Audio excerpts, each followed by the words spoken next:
Ever looked up at a golden sunset and wondered why the sky isn't the same color all day long? Why does it shift from brilliant blue at noon to fiery reds and oranges as the sun dips below the horizon? The answer lies in something so simple yet profound: the journey of light through our atmosphere. Today, we're diving into the science of why our sky is nature's most dynamic canvas. Let's start with what light actually is. Sunlight might look white to our eyes, but it's actually a rainbow hiding in plain sight. Every beam contains all the colors you'd see in a prism: red, orange, yellow, green, blue, indigo, and violet. Each color is a different wavelength of light, traveling at the exact same speed but vibrating at different frequencies. Red light has long, lazy waves stretching about 700 nanometers, while blue and violet have short, energetic ones at around 450 nanometers. Think of it like ocean waves. Some roll in slowly and gently, while others crash rapidly, one after another. This difference in wavelength is about to become the key to understanding our colorful sky. Now imagine you're a photon of light, leaving the sun on a 93 million mile journey to Earth. You've traveled through the vacuum of space without any trouble, moving in a perfectly straight line at the speed of light. But as you approach Earth's atmosphere, everything changes. Suddenly, you're not traveling through nothing anymore. You're hitting an invisible maze of nitrogen molecules, oxygen molecules, water vapor, and dust particles. The atmosphere extends roughly 60 miles above Earth's surface, though most of the action happens in the lowest 10 miles where the air is densest. This is where the magic begins. Here's the key: those short blue wavelengths we mentioned. They're like ping-pong balls bouncing off everything they touch. When blue light hits air molecules, it scatters in all directions. The molecules are just the right size, about 1/10 of a nanometer across, to deflect these shorter wavelengths far more effectively than the longer ones. It's called Rayleigh scattering, named after the British physicist Lord Rayleigh, who figured this out in the 1870s. Blue light gets scattered about 10 times more than red light. Think of it like this: if you throw a tennis ball into a forest, it'll bounce off more trees than a bowling ball rolling straight through. The relationship is actually mathematical. The amount of scattering is inversely proportional to the fourth power of the wavelength. That means if you have the wavelength, you get 16 times more scattering.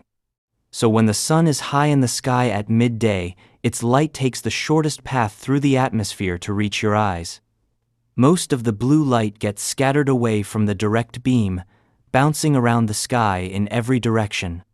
That's why, when you look up, you see blue everywhere.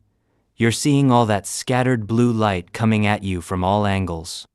The other colors, especially red and yellow with their longer wavelengths, mostly pass straight through to your eyes without scattering much. But there's so much scattered blue dominating the sky that you don't notice them. It's estimated that blue light scatters through the atmosphere thousands of times before finally reaching the ground or escaping back to space. But wait, if blue scatters the most, why isn't the sky violet? Violet has even shorter wavelengths than blue. Here's the twist: it actually is there, scattered even more than blue. 2 reasons we don't see a purple sky. First, the sun produces less violet light to begin with. Its peak emission is actually in the green part of the spectrum, though we perceive the overall mix as white. Second, and more importantly, our eyes are just terrible at seeing violet. We have 3 types of color receptors in our eyes: red, green, and blue. Our blue receptors are much more sensitive to blue than violet, and our brain mixes the signals to show us the blue we love. Evolution optimized our vision for the colors most useful for survival, not for perfect color accuracy. Now let's talk about sunsets, nature's daily masterpiece. As the sun drops toward the horizon, something dramatic happens. The light has to travel through much more atmosphere to reach you. Instead of cutting straight down through a relatively thin layer of air, it's slicing horizontally through a much thicker section. We're talking about a path that's roughly 30 times longer than when the sun is directly overhead. At a 2-degree angle above the horizon, sunlight travels through approximately 40 times more atmosphere than at zenith. On this extended journey, something changes. All that blue light that would normally dominate, it gets scattered so much during this long trip that it scatters completely away before reaching your eyes. The blue light bounces around so many times it's essentially lost to space or absorbed. What survives this gauntlet are the longer wavelengths, the reds, oranges, and yellows. These waves are like marathon runners, steadily making the journey while the blue sprinters burned out early. When they finally reach your eyes, you see those warm, glowing colors painting the sky. The intensity of sunset colors depends heavily on what else is in the atmosphere. Dust particles, pollution, water droplets, even volcanic ash, all add to the scattering effect. After major volcanic eruptions, people around the world report especially vivid sunsets for months.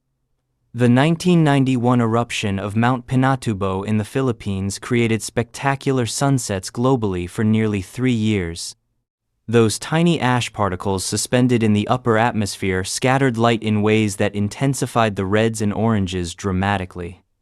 Similarly, the 1883 Krakatoa eruption produced such intense red sunsets that fire departments in New York and Connecticut were called out, with people thinking distant buildings were ablaze. Here's something fascinating. The same physics that gives us blue skies and red sunsets also explains why clouds are white.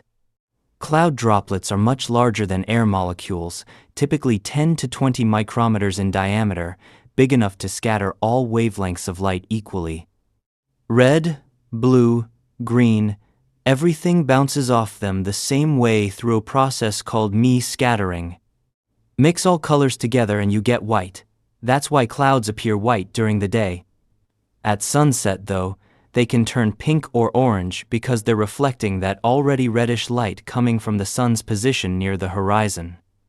The underside of clouds can glow brilliantly while the tops remain white. Location matters too. If you've ever been to a beach sunset, you might have noticed the colors seem more intense than inland. There's science behind that. Ocean air is cleaner with less pollution, but it contains salt particles and moisture that enhance the scattering of those warm sunset colors. Mountain sunsets can be equally spectacular because you're higher up with thinner, cleaner air that allows for crisp, vivid colors. Desert sunsets benefit from dry air and unique dust compositions that can create otherworldly orange and purple hues. The same principles apply at sunrise, but with a twist. Morning air is usually cooler and often contains more moisture and particles that settled overnight. This can create different color patterns than evening. You might notice that sunrises sometimes appear softer or more pastel. Weather patterns also play a role. The old saying, "Red sky at morning, sailor take warning," and "Red sky at night, sailor's delight," actually has scientific backing. A red morning sky might indicate high-pressure systems have moved east, potentially bringing storms. A red evening sky suggests dry air is moving in from the west. What about other planets?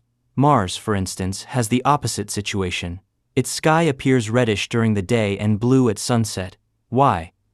The Martian atmosphere is filled with fine rust-colored dust particles that scatter red light more effectively than blue during the day.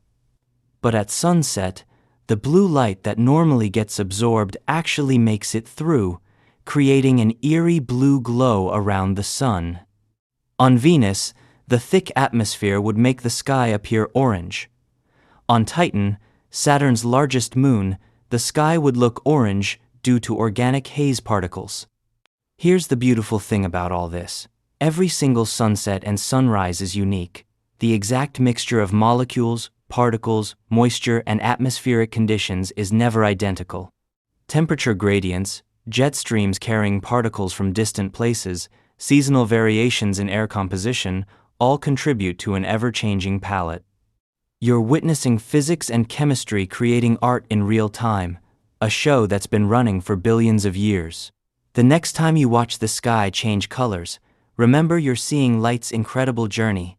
Those blue daytime skies are billions of scattered photons performing their chaotic dance. Those sunset reds are the survivors of an atmospheric marathon, the wavelength strong enough to push through while their blue companions scattered away. It's a reminder that beauty and science aren't separate worlds. Understanding the physics doesn't diminish the wonder, it amplifies it. You're watching starlight paint the atmosphere, and now you know exactly why it chooses those particular colors. Nature's greatest light show, explained by something as elegant as the size of a wavelength and the journey through air.